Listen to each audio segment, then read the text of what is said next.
तमिलनाडु के मुख्यमंत्री जोसेफ विजय ने 24 अगस्त को विधानसभा में एक ऐसा फैसला लिया जिससे वहां बैठे सभी विधायक चौंक गए। सीएम विजय के इस फैसले से डीएमके को हमला करने के लिए एक मौका मिल गया। ऐसे में सवाल उठता है कि सीएम विजय ने ऐसा क्या फैसला लिया है। दरअसल विधानसभा में सीएम विजय ने उनकी सरकार परंदूर में नया एयरपोर्ट बनाने के लिए उठाए गए कदमों पर रोक लगाने का ऐलान कर दिया। उन्होंने कहा कि प्रस्तावित परियोजना से कृषि भूमि प्रभावित होने और किसानों और स्थानीय निवासियों की आजीविका पर असर पड़ने की आशंका है। एयरपोर्ट की परियोजना रद्द करने के बाद सत्तारूढ़ टीवीके और विपक्षी डीएमके के बीच टकराव का नया मुद्दा बन गया है। विजय ने कहा कि चेन्नई के मौजूदा मीनानबक्कम एयरपोर्ट की सालाना करीब 3 करोड़ यात्रियों को संभालने की क्षमता है। शहर की बढ़ती जरूरतों, औद्योगिक विकास और माल ढुलाई में वृद्धि को देखते हुए नए एयरपोर्ट की जरूरत है, लेकिन इसके लिए ऐसी जगह चुनी जानी चाहिए जहां कृषि भूमि और रिहायशी इलाकों पर न्यूनतम असर पड़े। उन्होंने कहा कि मैं परंदूर और आसपास के गांवों में हवाई अड्डा बनाए जाने का विरोध कर रहे लोगों के साथ मजबूती से खड़ा हूं। मुख्यमंत्री ने बताया कि उन्होंने 20 जनवरी 2025 को इग्नापुरम और आसपास के गांवों का दौरा किया था। इस दौरान उन्होंने परंदूर और आसपास के गांवों में प्रस्तावित एयरपोर्ट के विरोध में प्रदर्शन कर रहे लोगों की समस्याएं सुनी थी।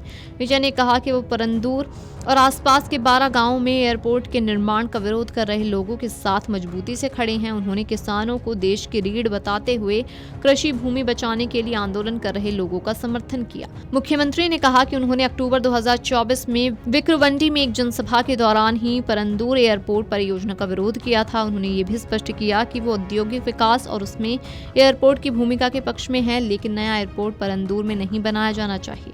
साथ ही उन्होंने कहा कि सरकार को इस परियोजना पर दोबारा विचार करना चाहिए और ऐसी वैकल्पिक जगह तलाशनी चाहिए जहां कृषि भूमि कम से कम प्रभावित हो और लोगों की आजीविका बाधित ना हो। परंदूर कांचीपुरम जिले में अंतर्राष्ट्रीय ग्रीनफील्ड एयरपोर्ट स्थापित करने के प्रस्ताव को अप्रैल 2025 में नागरिक उड्डयन मंत्रालय से इन प्रिंसिपल यानी सैद्धांतिक मंजूरी मिल चुकी थी। अब तमिलनाडु सरकार के इस फैसले से परियोजना को लेकर आगे की दिशा बदल गई है।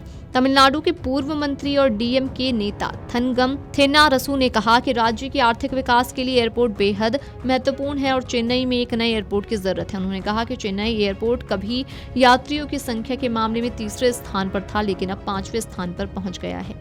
विजय ने बताया कि नए एयरपोर्ट के निर्माण को लेकर वरिष्ठ अधिकारियों और विशेषज्ञों के साथ विचार विमर्श किया गया। इसके बाद उन्होंने लोगों से किए गए अपने वादे का हवाला देते हुए कहा कि परंदूर में नया एयरपोर्ट स्थापित करने के लिए अब तक उठाए गए कदमों को उनकी सरकार वापस लेगी। उन्होंने बताया कि चेन्नई और तमिलनाडु में नई ग्रीनफील्ड एयरपोर्ट की आवश्यकता को देखते हुए परंदूर को इसके लिए चुना गया था। वहीं थंगम थेनारसू ने कहा कि परंदूर को अंतिम रूप देने से पहले चेन्नई की तकनीकी और भौगोलिक परिस्थितियों को ध्यान में रखते हुए कई स्थानों का अध्ययन किया गया था। इसके बाद ही केंद्र सरकार से भी परियोजना के लिए मंजूरी प्राप्त की गई थी।